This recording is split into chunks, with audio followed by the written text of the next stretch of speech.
Hello guys, welcome back to another video. In this short tutorial, I will discuss about your WhatsApp contacts not showing on your normal contact application on your Android mobile. So how can I fix this problem? So keep watching this video until then. You have to save any contact don't show on your contact application.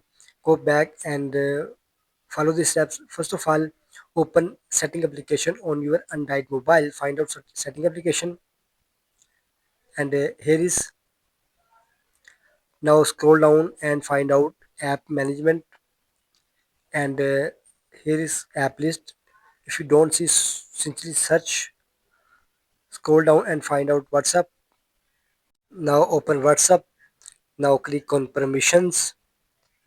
Now simply contact is not allowed. Simply click on contacts and allow and go back. Simply call log, simply allow this.